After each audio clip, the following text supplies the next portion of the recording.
ألف لام را، تلك آيات الكتاب المبين. إنا أنزلناه قرآنا عربيا لعلكم تعقلون. نحن نقص عليك أحسن القصص بما أوحينا إليك هذا القرآن وإن كنت من قبله لمن الغافلين. إذ قال يوسف لأبيه يا أبت إني رأيت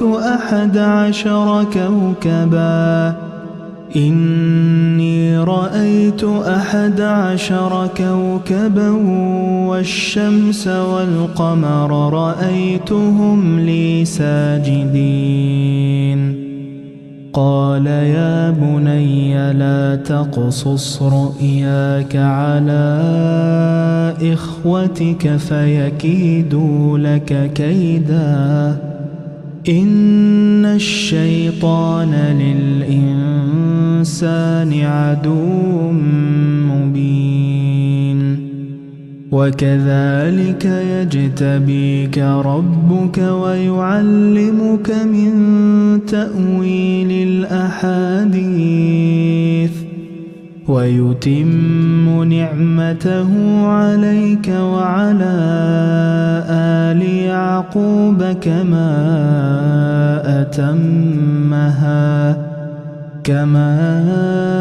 أتمها على أبويك من قبل إبراهيم وإسحاق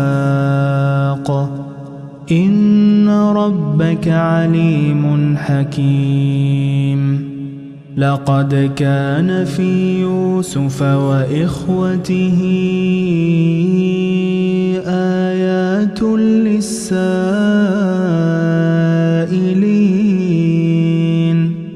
إذ قالوا ليوسف وأخوه أحب إلى أبينا منا ونحن عصبة إن أبانا لفي ضلال مبين. اقتلوا يوسف أو اطرحوه أرضا يخل لكم وجه أبيكم وتكونوا من بعده قوما صالحين. قال قائل منهم لا تقتلوا يوسف وألقوه في غيابة الجب يلتقطه بعض السيارة إن كنتم فاعلين. قالوا يا أبانا ما لك لا تأمنا على يوسف وإنا له لناصحون. أرسله معنا غدا يرتع ويلعب وإنا له لحافظون. قال إني ليحزنني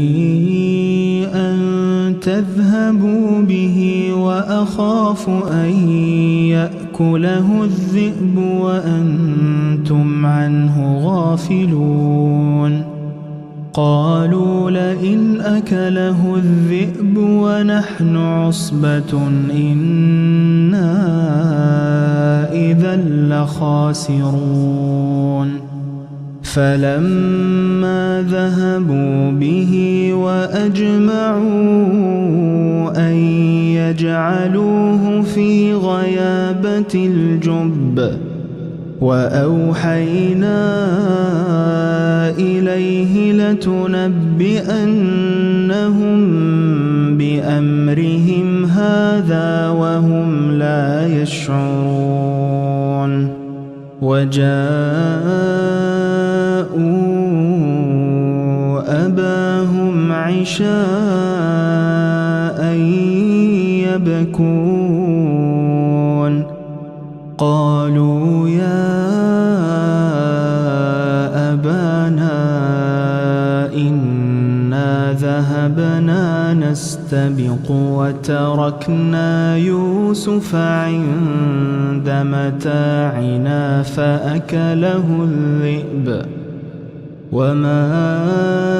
أنت بمؤمن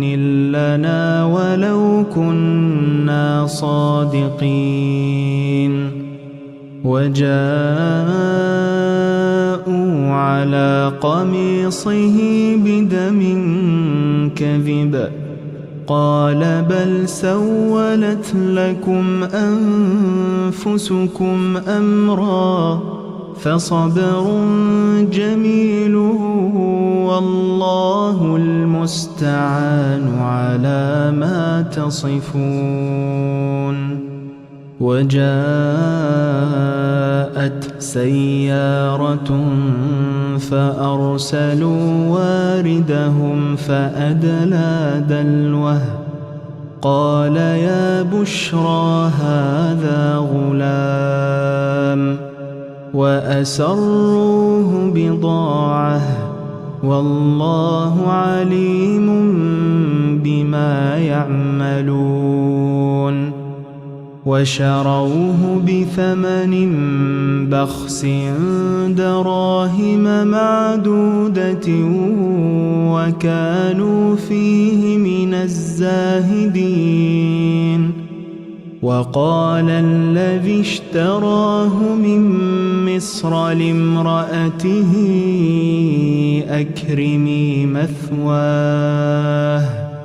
أكرمي مثواه عسى أن ينفعنا أو نتخذه ولدا وكذلك مكنا ليوسف في الأرض ولنعلمه من تأويل الأحاديث والله غالب على أمره ولكن أكثر الناس لا يعلمون ولما بلغ أشده آتيناه حكما وعلما وكذلك نجزي المحسنين وراودته التي هو في بيتها عن نفسه وغلقت الأبواب وقالت هيت لك قال معاذ الله إنه ربي أحسن مثواي إنه لا يفلح الظالمون ولقد همت به وهم بها لولا أن رأى برهان ربه كذلك لنصرف عنه السوء والفحشاء إنه من عبادنا المخلصين واستبق الباب وقدت قميصه من دبر وألف يا سيدها لدى الباب قالت ما جزاء من أراد بأهلك سوءا إلا أن يسجن أو عذاب أليم قال هي راودتني عن نفسي وشهد شاهد من أهلها إن كان قميصه قد من قبل فصدقت وهو من الكاذبين وإن كان قميصه قد من دبر فكذبت وهو من الصادقين فلما رأى قميصه قد من دبر قال إنه من كيدكن إن كيدكن عظيم يوسف أعرض عن هذا واستغفري لذنبك إنك كنت من الخاطئين وقال نسوة في المدينة امرأة العزيز تراود فتاها عن نفسه قد شغفها حبا إنا لنراها في ضلال مبين فلما سمعت بمكرهن أرسلت إليهن وأعتدت لهن متكئا وآتت كل واحدة منهن سكينا وقالت اخرج عليهن فلما رأينه أكبرنه وقطعن أيديهن وقلن حاش لله ما هذا بشرا إن هذا إلا ملك كريم قالت فذلكن الذي لمتنني فيه ولقد راودته عن نفسه فاستعصم ولئن لم يفعل ما آمره ليسجنن وليكون من الصاغرين قال رب السجن أحب إلي مما يدعونني إليه وإلا تصرف عني كيدهن أصب إليهن وأكن من الجاهلين فاستجاب له ربه فصرف عنه كيدهن إنه هو السميع العليم ثم بدا لهم من بعد ما رأوا الآيات ليسجننه حتى حين ودخل معه السجن فتيان قال أحدهما إني أراني أعصر خمرا وقال الآخر إني أراني أحمل فوق رأسي خبزا تأكل الطير منه نبئنا بتأويله إنا نراك من المحسنين قال لا يأتيكما طعام ترزقانه إلا نبأتكما بتأويله قبل أن يأتيكما ذلكما مما علمني ربي إني تركت ملة قوم لا يؤمنون بالله وهم بالآخرة هم كافرون واتبعت ملة آبائي إبراهيم وإسحاق ويعقوب ما كان لنا أن نشرك بالله من شيء ذلك من فضل الله علينا وعلى الناس ولكن أكثر الناس لا يشكرون يا صاحبي السجن أأرباب متفرقون خير أم الله الواحد القهار ما تعبدون من دونه إلا أسماء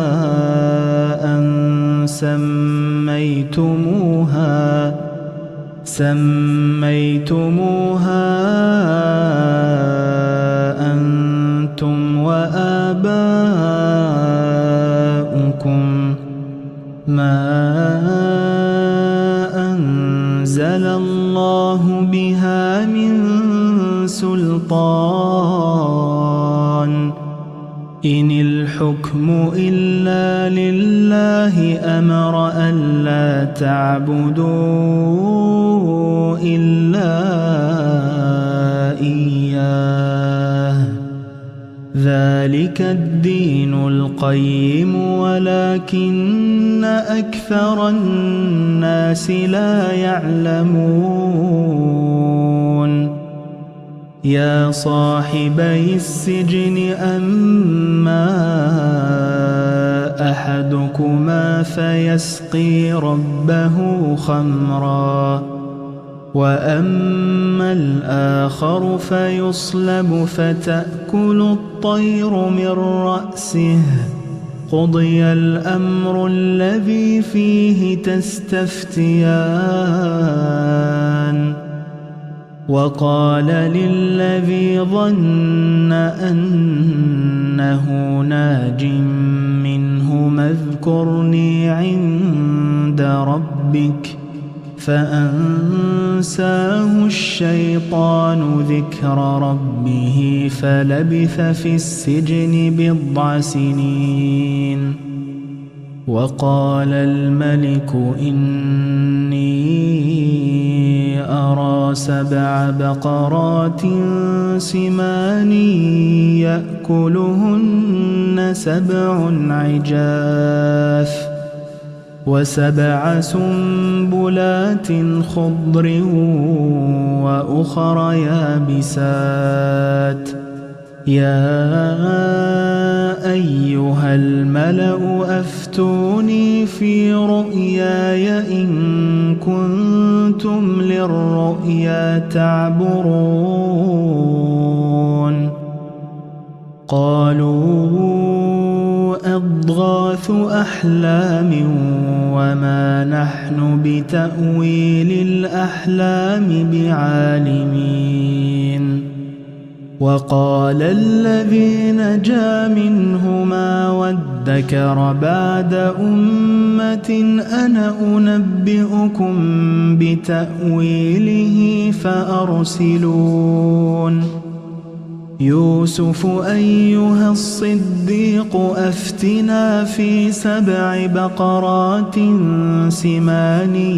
يأكلهن 7 عجاف و7 سنبلات خضر وأخر يابسات لعلي أرجع إلى الناس لعلهم يعلمون قال تزرعون 7 سنين دأبا فما حصدتم فذروه في سنبله إلا قليلا مما تأكلون ثم يأتي من بعد ذلك 7 شداد يأكلن ما قدمتم لهن إلا قليلا مما تحصنون ثم يأتي من بعد ذلك عام فيه يغاث الناس وفيه يعصرون وقال الملك ائتوني به فلما جاءه الرسول قال ارجع إلى ربك فاسأله ما بال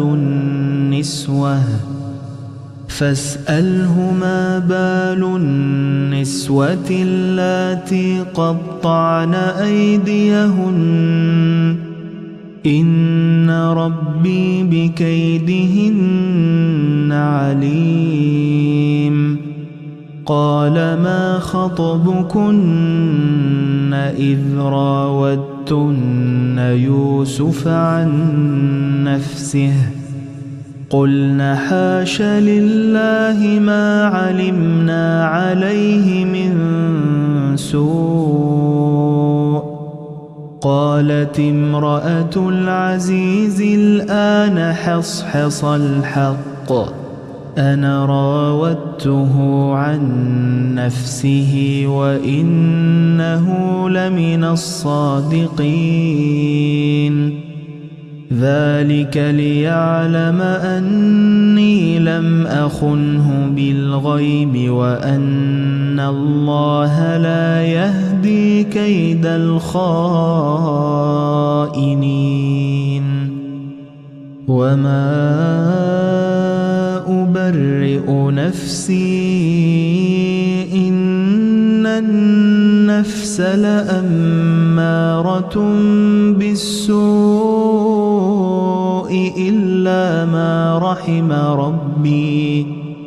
إن ربي غفور رحيم وقال الملك ائتوني به أستخلصه لنفسي فلما كلمه قال إنك اليوم لدينا مكين أمين قال اجعلني على خزائن الأرض إني حفيظ عليم وكذلك مكنا ليوسف في الأرض يتبوأ منها حيث يشاء نصيب برحمتنا من نشاء ولا نضيع أجر المحسنين ولأجر الآخرة خير للذين آمنوا وكانوا يتقون وجاء إخوة يوسف فدخلوا عليه فعرفهم وهم له منكرون ولما جهزهم بجهازهم قال ائتوني بأخ لكم من أبيكم ألا ترون أني أوفي الكيل وأنا خير المنزلين فإن لم تأتوني به فلا كيل لكم عندي ولا تقربون قالوا سنراود عنه أباه وإنا لفاعلون وقال لفتيانه اجعلوا بضاعتهم في رحالهم لعلهم يعرفونها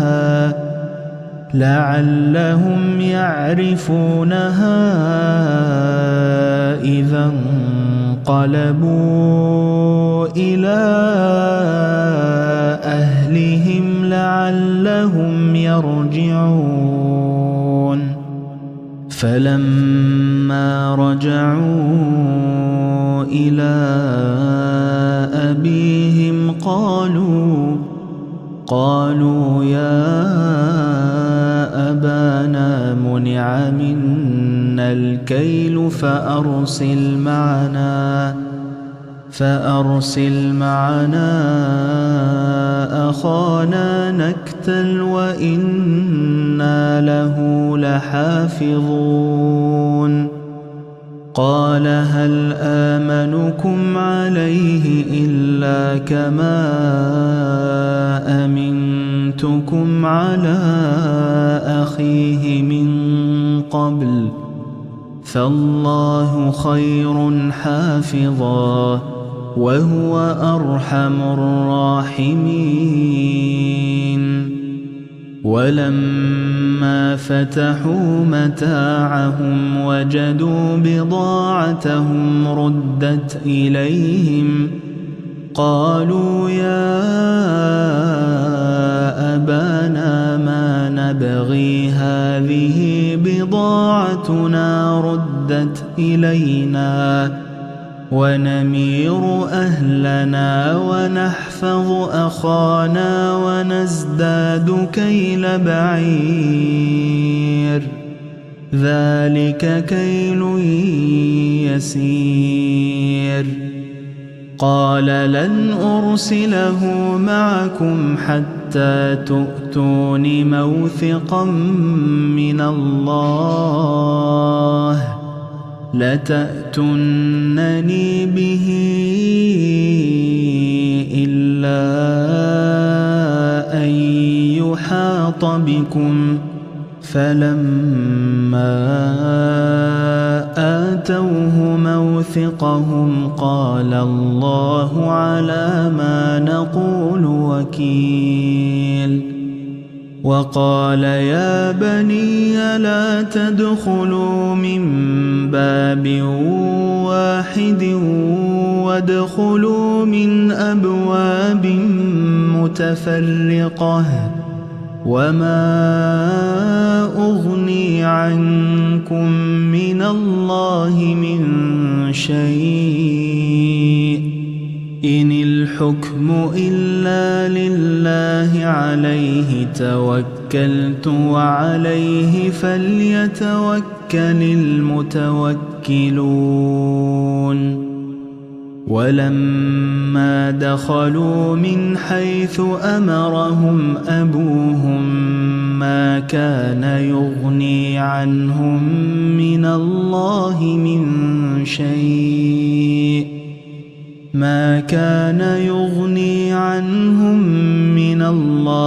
من شيء إلا حاجة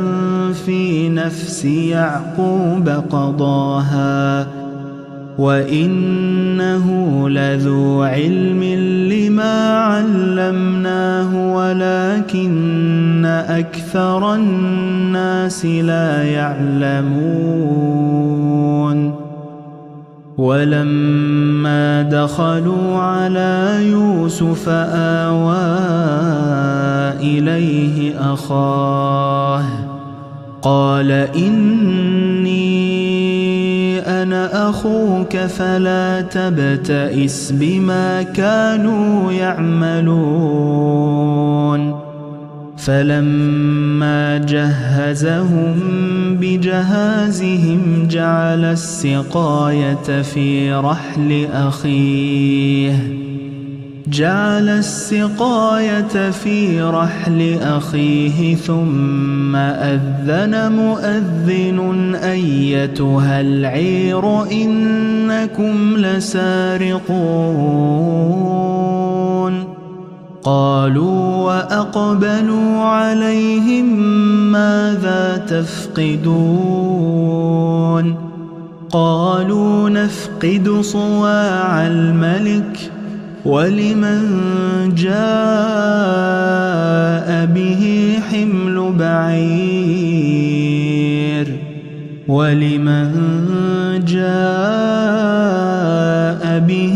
حمل بعير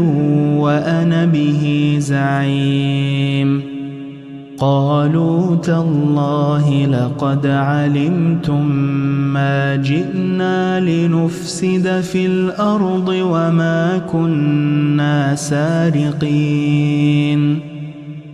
قالوا فما جزاؤه إن كنتم كاذبين قالوا جزاؤه من وجد في رحله فهو جزاؤه كذلك نجزي الظالمين فبدأ بأوعيتهم قبل وعاء أخيه ثم استخرجها من وعاء أخيه كذلك كدنا ليوسف ما كان ليأخذ أخاه في دين الملك إلا أن يشاء الله نرفع درجات من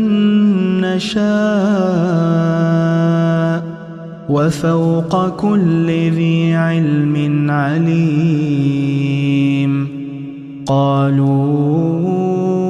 إن يسرق فقد سرق أخ له من قبل فأسرها يوسف في نفسه ولم يبدها لهم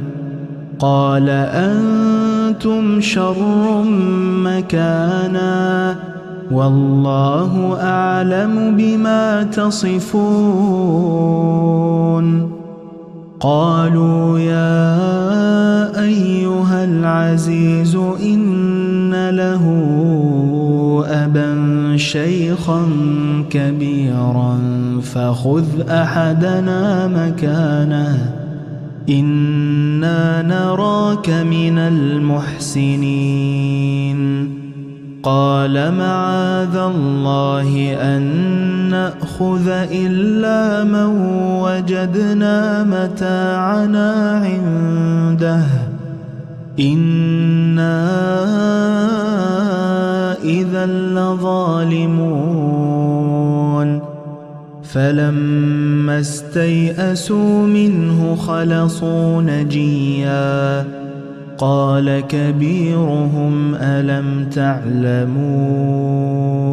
أن أباكم قد أخذ عليكم موثقا من الله ومن قبل ما فرطتم في يوسف فلن أبرح الأرض حتى يأذن لي أبي أو يحكم الله لي وهو خير الحاكمين ارجعوا إلى أبيكم فقولوا يا أبانا إن ابنك سرق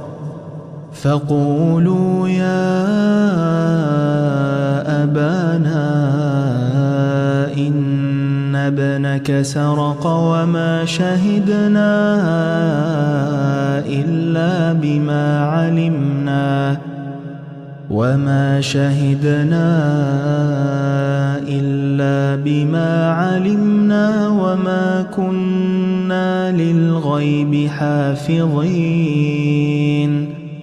واسأل القرية التي كنا فيها والعير التي أقبلنا فيها وإنا لصادقون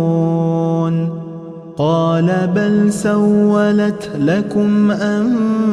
أنفسكم أمرا فصبر جميل عسى الله أن يأتيني بهم جميعا إنه هو العليم الحكيم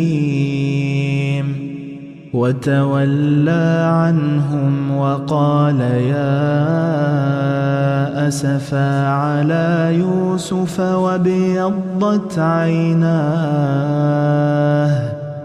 وابيضت عيناه من الحزن فهو كظيم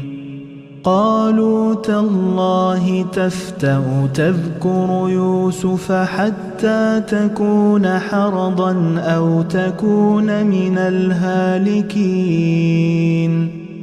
قال إنما أشكو بثي وحزني إلى الله وأعلم من الله ما لا تعلمون يا بني يذهبوا فتحسسوا من يوسف وأخيه ولا تيأسوا من روح الله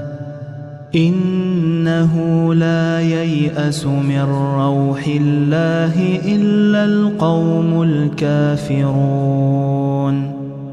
فلما دخلوا عليه قالوا يا أيها العزيز مسنا وأهلنا الضر وجئنا ببضاعة مزجاة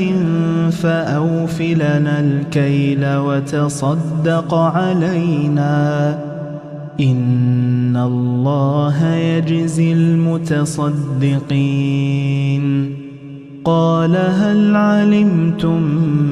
ما فعلتم بيوسف وأخيه إذ أنتم جاهلون قالوا أئنك لأنت يوسف قال أنا يوسف وهذا أخي قد من الله علينا إنه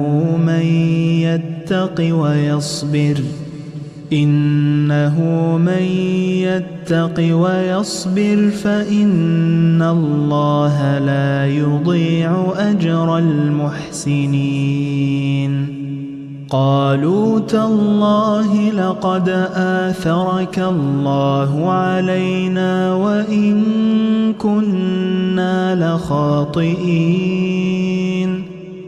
قال لا تثريب عليكم اليوم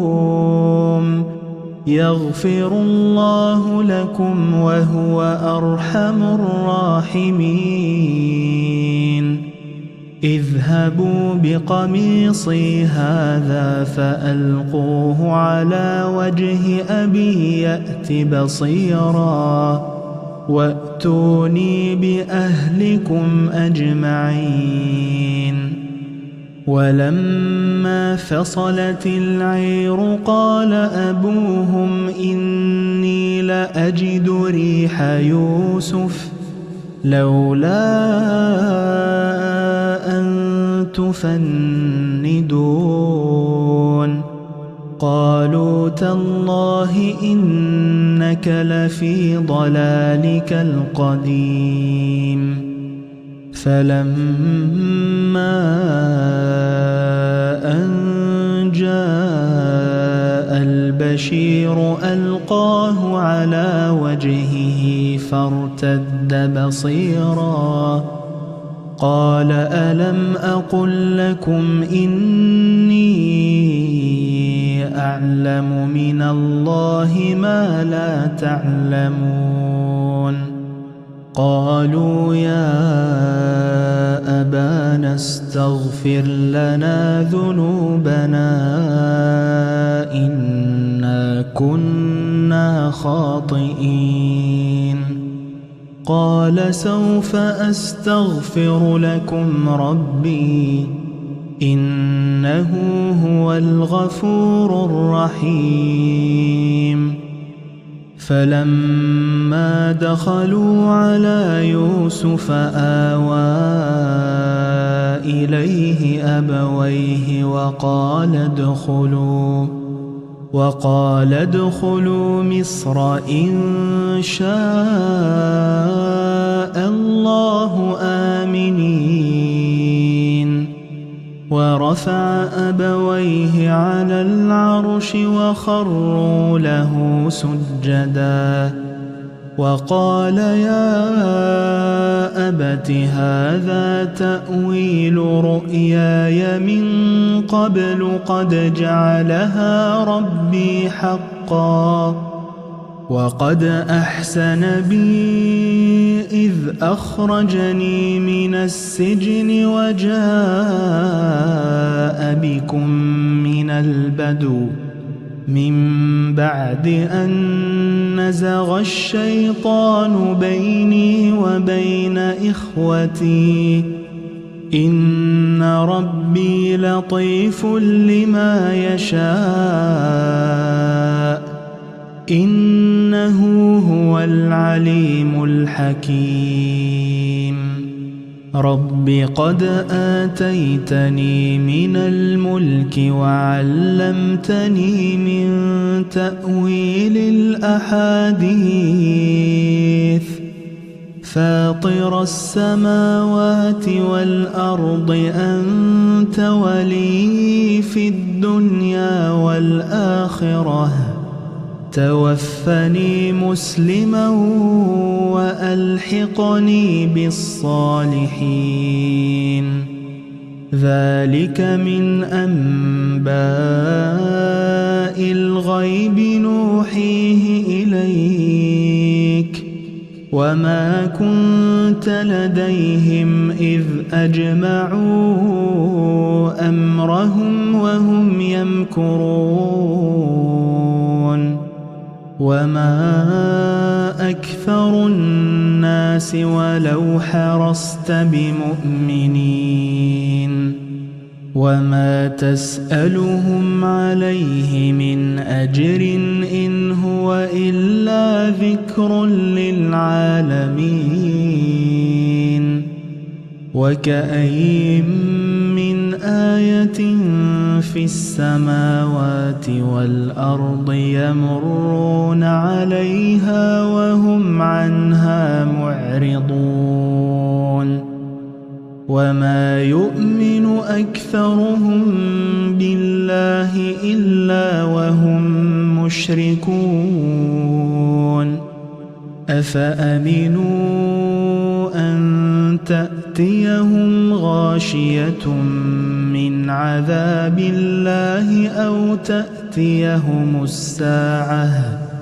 أو تأتيهم الساعة بغتة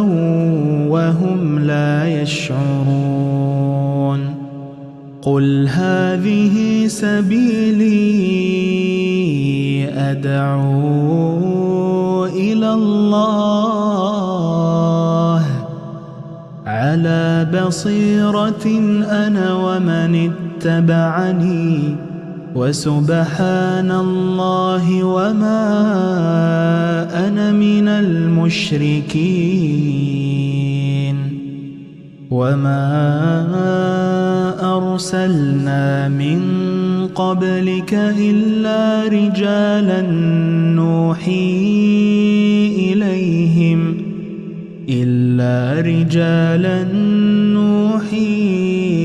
إليهم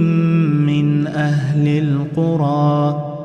أفلم يسيروا في الأرض فينظروا كيف كان عاقبة الذين من قبلهم ولدار الآخرة خير للذين اتقوا أفلا تعقلون حتى إذا استيأس الرسل وظنوا أنهم قد كذبوا جاءهم نصرنا فنجي من نشاء ولا يرد بأسنا عن القوم المجرمين لقد كان في قصصهم عبرة لأولي الألباب ما كان حديثا يفترى ولكن تصديق